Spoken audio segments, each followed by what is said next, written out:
Will Lane Kiffin lead LSU to a national championship? He didn't mince any words when he appeared on Tyrann Matthews, a famous LSU alum, podcast when he talked about the Tigers.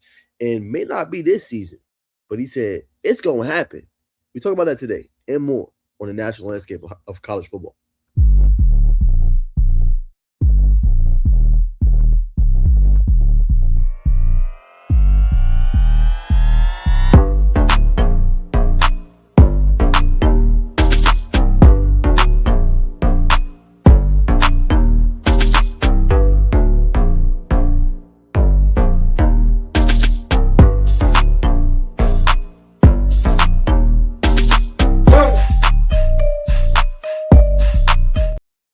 All right, what's going on, everybody, man? So we are back today to talk about Lane Kiffin and the LSU Tigers. But before we begin, you guys make sure you like, comment, subscribe, you hype up this video, man, you share a friend, and join and become a member today. All right, appreciate you guys. Y'all running us up 5,100.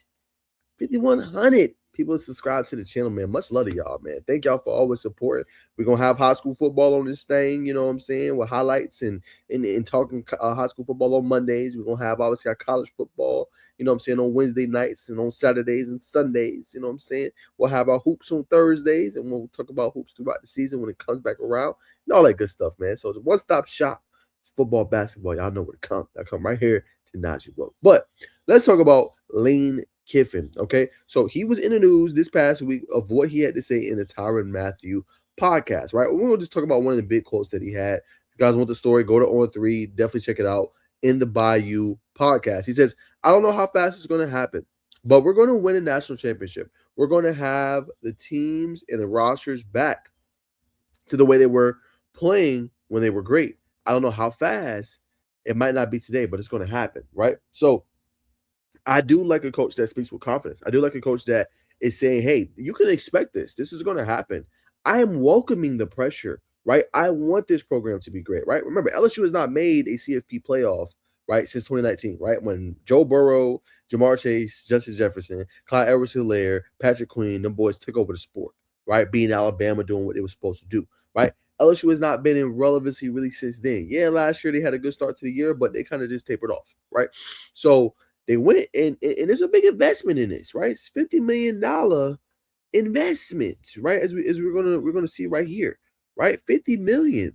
And to me, that is a lot of pressure. I do like that Lane is accepting the pressure, right? Because he can be like, I can run away from it, right?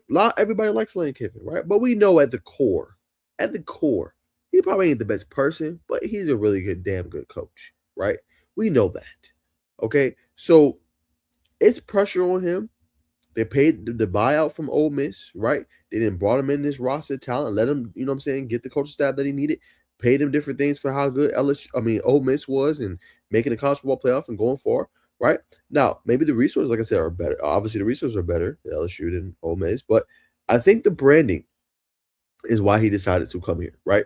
And he could put himself even on a bigger map, right? Think about if he goes. I'm not saying he's going to have a Nick Saban run, but let's say he goes and he wins 2 or 3 national championships at LSU. He's going to be forever remembered in folklore, right? Now, that's not to say if he went to Ole Miss, he wouldn't have been able to do that, but I think he might be a little bit more equipped with what LSU has, the resources, the state itself, how big fandom is of LSU. It's just night and day. It's just different things. You know what I'm saying? So the issue is, though, is that he's going to have to do it pretty damn quickly.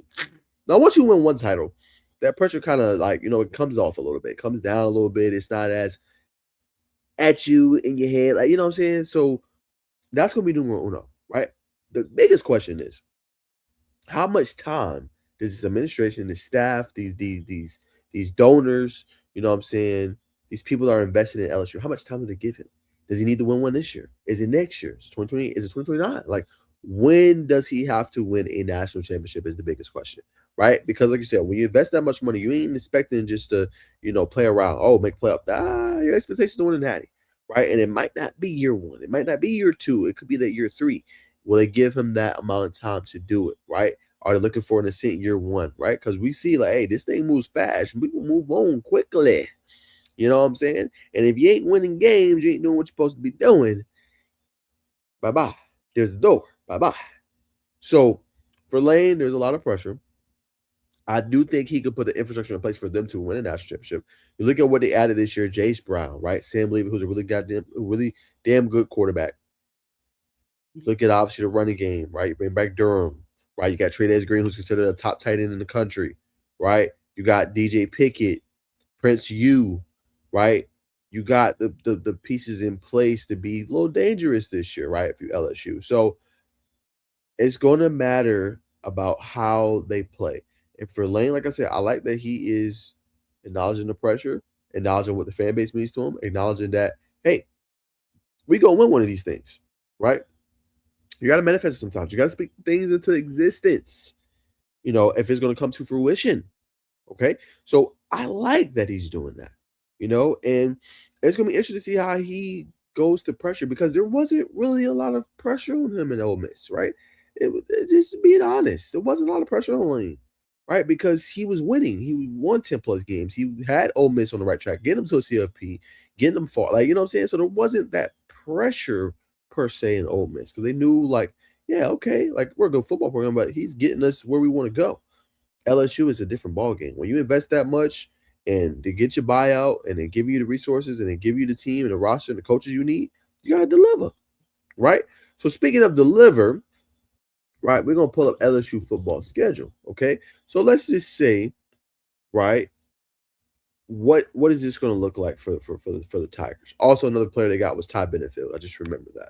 Wanted to bring that up as another point as well. Okay, so when we look at the LSU schedule, okay, how does it look this year? Okay, so a number, of big games, right? Clemson, okay, that begins the season Saturday, 7:30. A lot of eyes are going to be on that. I'm definitely going to watch it and have a live reaction once that game is over, right? Now, last year, right, that was a game I thought Clemson was going to win. Clemson had an NFL roster. This year is different. It's in the other Death Valley, right? That's going to be very interesting to see how both teams look. Can Clemson turn it around? Yada, yada. First game for Lane Kiffin, season opener, right? Louisiana Tech, nobody really cares. You'll win that, yada, yada. Then the third game of the season with a lot of animosity, a lot of eyes is going to be on it. Ole Miss, week 3. Yeah. A lot of eyes going to be on that one. I will be getting back home from Georgia Tech, watching that one at night for sure, because that's going to tell us a lot about where his head is, where the team is, how good it is. Like, you know what I'm saying? It's going to be a lot of eyes on that one because people in Ole Miss in Mississippi, they hate Lane. So that's going to be a good one to see how you handle it. And then a pretty good one should be a night game. If not, definitely should be a 3:30 kick. You play Texas A&M, right? Last year, Texas A&M came to Death Valley and put it on you. You know what I'm saying? It came and put it on you. We saw what that looked like. So, redemption, right? Then you got a cupcake game against McNeese. Kentucky's expected to be better this year.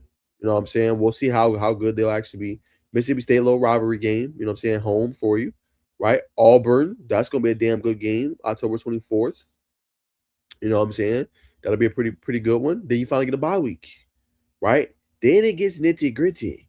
Then you play Bama, Texas, Tennessee. That's a hell of a schedule. Bama, Texas, Tennessee, right? Any of those games, like, hey, that's gonna be tough, right? Then you got Arkansas to end off the regular season. Okay, so right, we know LSU is gonna have to win some big games, right? And we know 10 Power 4 opponents. We know they're gonna have to do some things in order to, you know what I'm saying, get to where they want to go, right? So some of the big games, I think Ole Miss, Texas A&M definitely to start the season. And then how do you finish that 3-game stretch against Bama, Texas, Tennessee, right? Arkansas, we'll see. Work in progress, new coach, Silverfield. We'll find out what they look like. But that 3-game stretch between Bama, Texas, and Tennessee, and then how do you start the season early on? Ole Miss, Texas A&M are going to tell us a lot about this program, this team, what they're going to do, how they're going to look, right? So that's just year 1, right? And again, I think for not to be like super, like they're going to have to win probably 9 to 10 games, bro. Honestly, and this ain't no easy schedule to win no 9 to damn 10 games. But that's what LSU is gonna have to do if there ain't gonna be heavy pressure year 1, right? They're gonna have to win that. Now I think 9 wins gets you into a CFP in the SEC. It just does, right? Just a reality situation. It does, right? Excuse me. So for Lane, I just think the thing is like, don't get embarrassed in no games, right? You play good, play at a high level. Let's say you go 2-1 during that 3-game stretch against Bama, Texas, and Tennessee. You should be okay. right? But if you win 9 10 games, you get close or you should get into a CFP playoff. I think year one, that is a success. I think year two is where they want to see that run, right? Year two is like, okay, we should be in contention for that. We should be contending for that, right? Now, let's say you get a game short, right? Let's say you lose in the semifinals. I don't think that'll be the end of the lane, right? But then let's say year three, oh, it comes all together. Year three is usually the eclipse point. You know what I'm saying? It's usually like, okay, yeah, we won, right? So, as I said, very tough schedule. Won't be easy for Lane. You know what I'm saying? But he has all the resources in place in order to do it. Okay. So it's gonna be massive for him is making sure you finish out on the job, making sure you do what you're supposed to do. You know what I'm saying? And I think that's all plausible for Lane Kiffin. Okay. So we're gonna see what happens. You know, but it's a big year, and I think they got to get 9 to 10 wins for it not to be. Oh yeah, we need Lane. Not like it's gonna be pressure. They win less than that. They win like 7 8. It's gonna be some pressure on Lane hitting year two. But if you win 9 to 10, getting the CFP first, second, you'll be fine. And then next year you build on that. So I do think he can deliver a natty. I do. I just don't think it's gonna be as soon as people think. I'm thinking year three, right? Is that okay with LSU? Is that okay with their fan base, right? Can you wait 3 years to get a national championship? Because it's hard to construct that in year one, right? Because you're coming in, you got to re-ingratiate yourself with the class, hit the portal, right? Like it's a little bit tougher. But after you get a couple ones you can stack, like you can stack this class you got now, 2027, right? Stack a 2028, and then you got Ogeron back and a Moxie and all that stuff. That stuff helps. When you have that, it's a different ball game. Different ball game. But yet to expect him to win the national championship in year one, I think it's kind of crazy. I don't see it year one. I do think they can win 9 to 10 games, but I don't see them winning a natty year one. It takes time.